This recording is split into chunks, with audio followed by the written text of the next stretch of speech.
les évangélistes protestants, eh bien, c'est les chemins de la coutume. Dans le sens où, par exemple, pour évangéliser les îles Loyauté, les missionnaires protestants ont pris le soin de former des Océaniens. Et ces Océaniens-là ont suivi les chemins coutumiers, si vous voulez, pour évangéliser les Kanaks. Ouais. Donc, ma thèse, je me suis surtout intéressé pour la Nouvelle-Calédonie, à Lifou, notamment comment l'évangile est arrivé à Mou, notamment Faokwatch, et pour Fidji, surtout sur la région du Laou, pour le Vanuatu sur Tana, sur Santa Isabel, eh bien, c'est des gens de Maré, notamment le vieux Wadjokal qui a évangélisé Santa Isabel, une île des îles Salomon, et qui a apporté l'évangile. Et pour la Papouasie-Nouvelle-Guinée, ce sont des missionnaires de Bethany qui sont partis là-bas dans les îles du détroit de Torres, entre le Queensland et la Papouasie-Nouvelle-Guinée. Donc je me suis intéressé un peu à ce cheminement des missionnaires, qui ont suivi les routes de la coutume pour y diffuser l'évangile. Ouais. Cette évangélisation de la Mélanésie, elle s'est effectuée sur quelle période? Sur quelle période avez-vous dû travailler? Le 19e siècle. À la fin des guerres napoléoniennes, à Londres, on était convaincus que la fin du monde était proche. Et avant que cette fin du monde arrive, il fallait évangéliser les dernières îles du Pacifique et créer les cités de Dieu. Et la LMS, la London Missionary Society, qui est d'abord venue à Tahiti, a formé des Océaniens pour y répondre la bonne nouvelle pour sauver les âmes. Ouais. Ces Océaniens qui ont évangélisé, donc, on les appelait, ils avaient un nom particulier, les teachers, non, c'est ça? Exactement, les teachers, les nata, les namiach, pour Jéhu, et ils avaient des noms, ils étaient intégrés dans une certaine idée de la coutume et de la diffusion du savoir. Ouais. Parce que cette religion qui arrive, c'est pas seulement une religion chrétienne qui arrive, mais c'est également des progrès. C'est-à-dire que dans les années 1840, à Mou, dans la baie d'Améléouedj, on avait un temple bâti avec des normes européennes, on avait des persiennes en bois, des chairs, des lustres et des tissus, et dans le sens où ça a été synonyme également de progrès technologique et technique, avec l'introduction de maïs, de tomates. C'est comme ça qu'il faut voir l'arrivée de l'évangile, l'arrivée de progrès techniques, technologiques et agricoles. Ouais. Vous parlez de progrès techniques, agricoles, donc avec l'arrivée des évangélisateurs, mais comment ont-ils été accueillis parlons des gens du pays, des Kanaks, comment ont-ils accueilli ces évangélisateurs? Parce que les Kanaks avaient déjà leur propre croyance, leur propre représentation divine. Comment tout ça a été ou rendu possible? Pour moi, ça a été possible parce qu'ils ont justement suivi ces chemins coutumiers dont je parlais a posteriori, c'est-à-dire qu'ils ne tombent pas du ciel.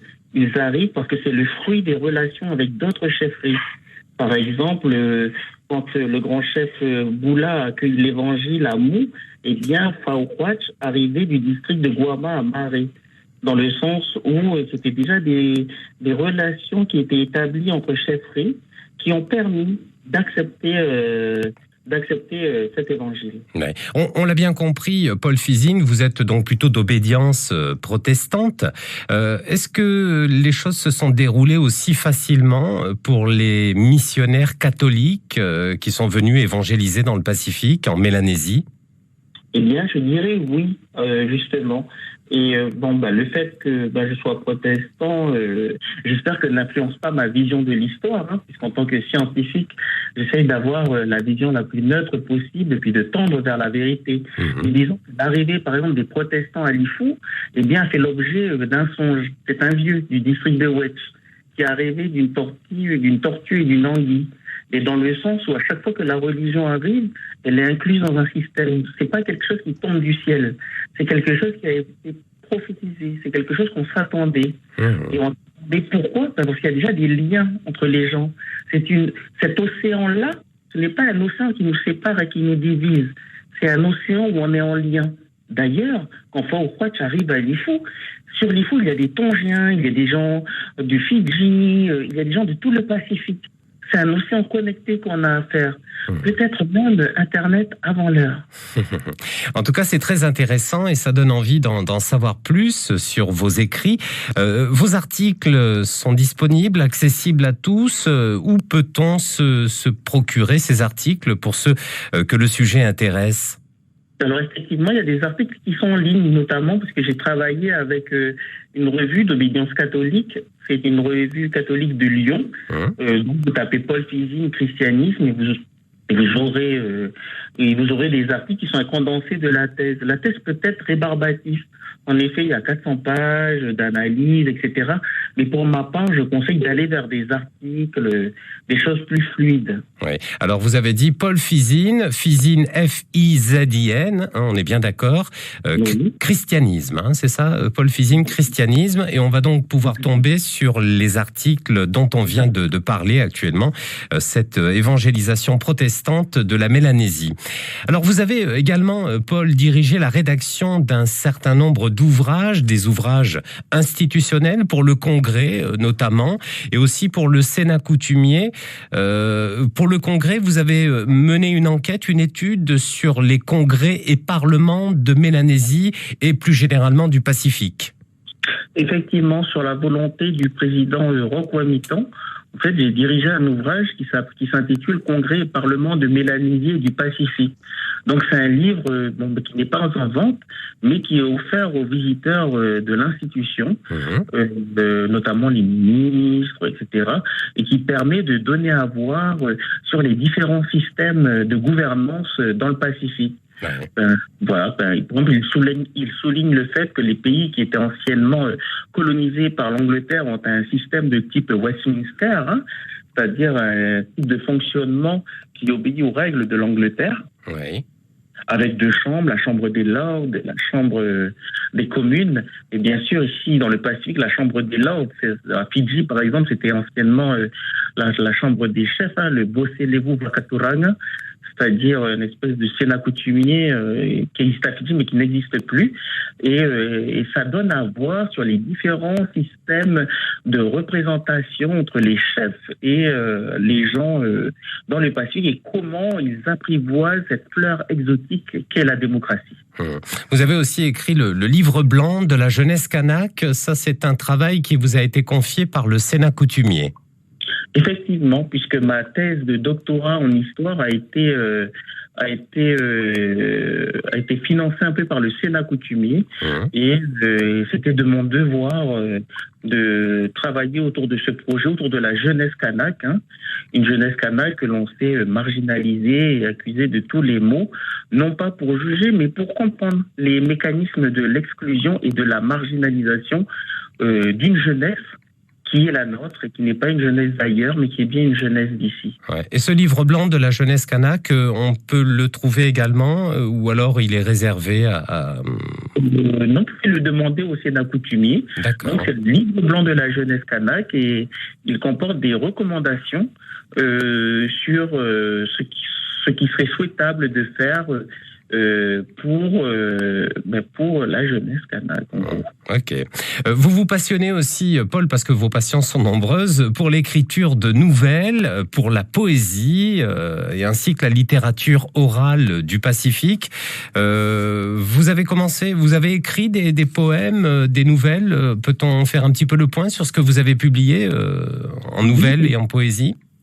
En fait, je suis arrivé à l'écriture parce que je lisais des récits d'ici et je retrouvais pas les noms d'ici, les lieux d'ici. Et donc, je me suis mis à écrire des nouvelles et ma nouvelle est disponible dans un ouvrage collectif qui s'appelle Chronique calédonienne, notamment le numéro 1 où j'ai écrit Chronique du premier référendum.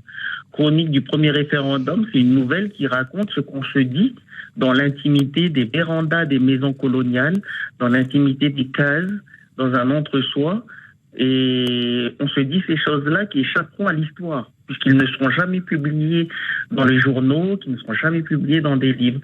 Et pour moi, la littérature sert à décrire le fossé immense entre la réalité et ce qu'on trouve dans les médias. Finalement, raconter les petites histoires du quotidien des Calédoniens, quelle que soit leur origine, dans cette grande histoire de la Nouvelle-Calédonie. Effectivement, c'est exactement ça.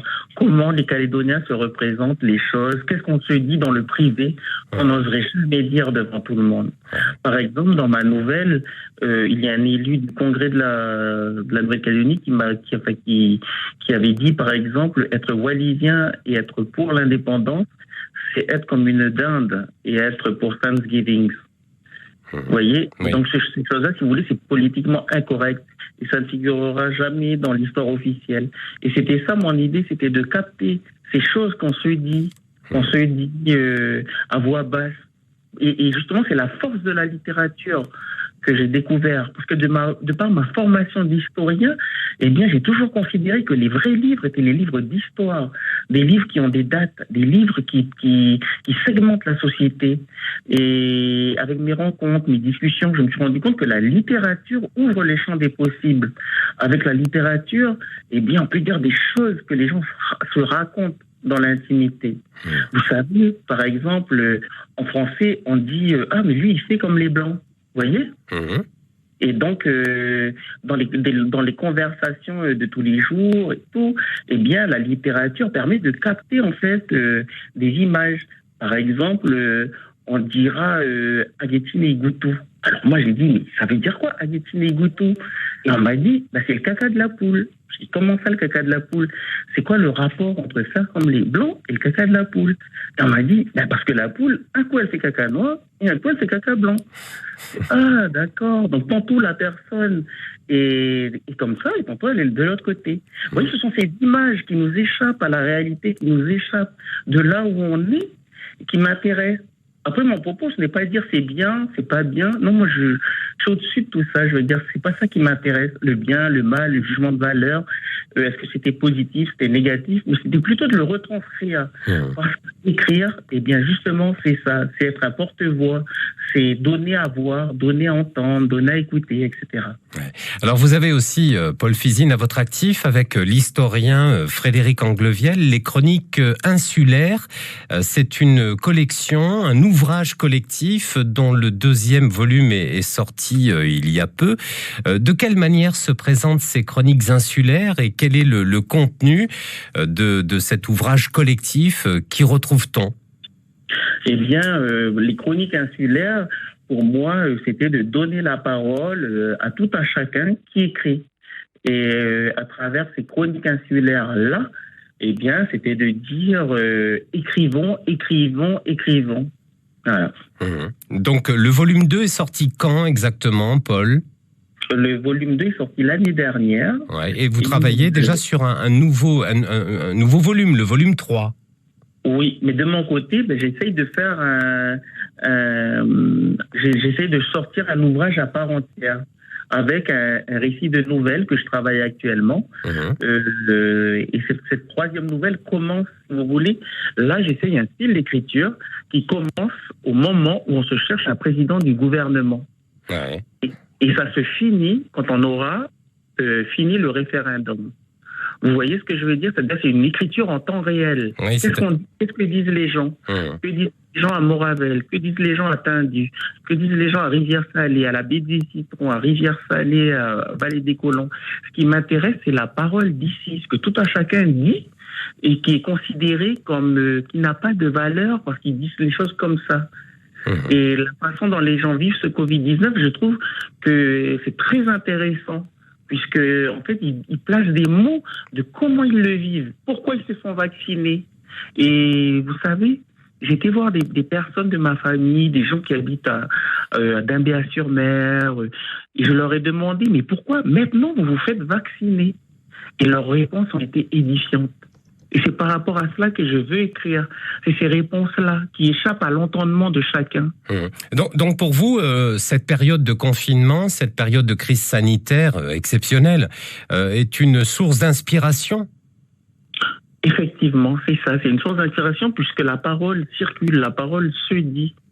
Pourquoi, d'après vous, eh bien, tout d'un coup, une partie de la population se rue pour se faire vacciner? Eh bien, pour moi, la réponse est dans la littérature. Je veux dire, c'est à nous qui écrivons d'aller interroger les gens et de leur demander. Mais pourquoi maintenant, aujourd'hui, à cette heure précise, acceptez-vous d'aller faire votre première dose de vaccin alors que ça fait un moment que le virus est là et ça fait un moment que le vaccin est disponible. Et c'est ça notre rôle, c'est de comprendre ces mécanismes-là. Mmh. Pour continuer sur ce sujet, finalement, passer de la parole à l'écrit ou à l'écriture, je précise que vous travaillez, donc vous êtes documentaliste à l'Académie des langues kanak, et vous travaillez en ce moment sur un dictionnaire en djéou. Alors on sait que bien souvent on est dans l'oralité avec la culture kanak. Vous essayez donc de passer de l'oral à l'écrit avec donc ce travail de dictionnaire en djéou. Un dictionnaire sur lequel vous travaillez avec les tribus de l'Ifou. C'est pas un travail personnel. Là encore, c'est un travail collectif. Effectivement, je profite pour remercier le directeur de l'Académie des langues kanak, Monsieur Weniko Iyagé, qui est le père un peu de ce projet, qui consiste à se dire depuis les origines jusqu'à maintenant, les dictionnaires en djéou ont toujours été à l'initiative des gens d'ailleurs. Et grâce à ce projet, eh bien, c'est à nous, gens de l'Ifou, gens de djéou, de se saisir de nos mots et de leur donner toute leur signification.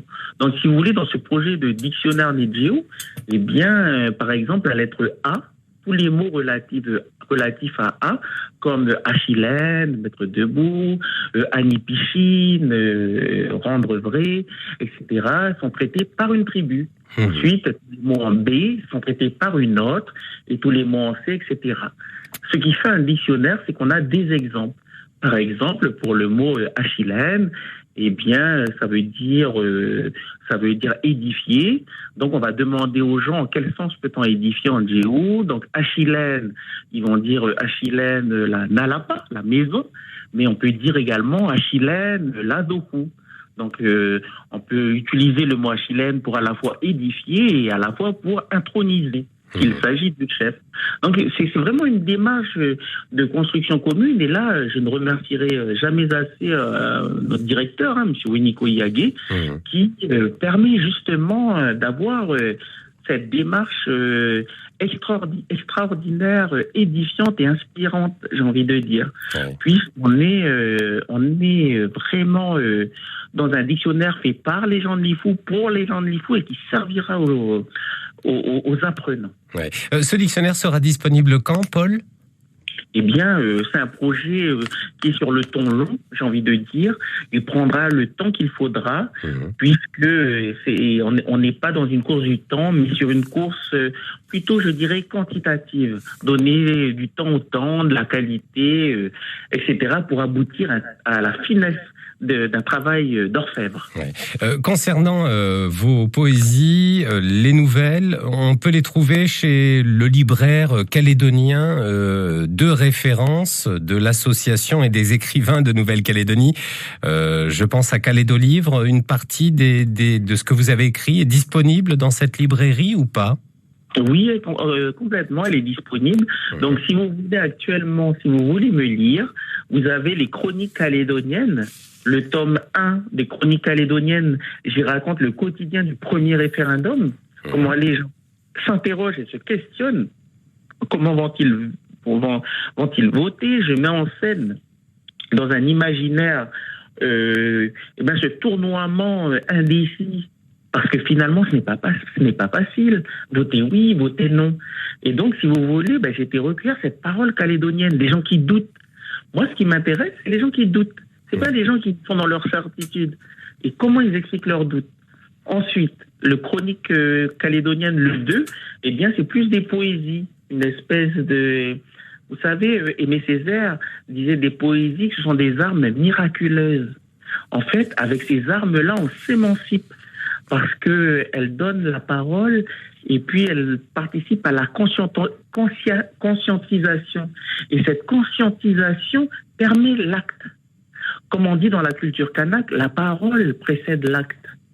C'est-à-dire que c'est parce qu'on a la parole qu'on va agir.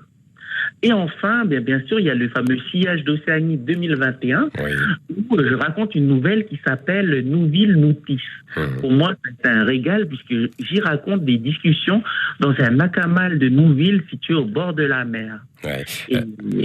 Sillage d'Océanie, donc ça c'est la revue annuelle de l'association des écrivains de Nouvelle-Calédonie, et elle est sortie, vous l'avez dit, il y en a une chaque année, donc elle est sortie il y a très peu de temps. Et pour ceux qui ont envie d'aller plus loin dans pour vous découvrir, pour savoir et connaître la teneur des textes, même si on a une idée quand même assez précise maintenant, donc rendez-vous à la librairie Calédolivre. C'était un véritable plaisir, Paul Fisine, de passer ce moment avec vous. Je vous remercie pour la qualité de vos réponses, de vos propos. Et voilà, je vous dis à très bientôt. J'espère qu'on aura l'occasion de se revoir ici ou ailleurs, une fois que ce confinement sera terminé. Merci en tout cas d'avoir pris du temps pour venir ce soir sur notre radio, parler voilà de votre passion pour l'écriture et pour ce pays que vous aimez particulièrement. Merci Paul. Merci beaucoup. Merci à vous. Bonne soirée. À bientôt. Oleti Atrawatch. Au revoir, Paul.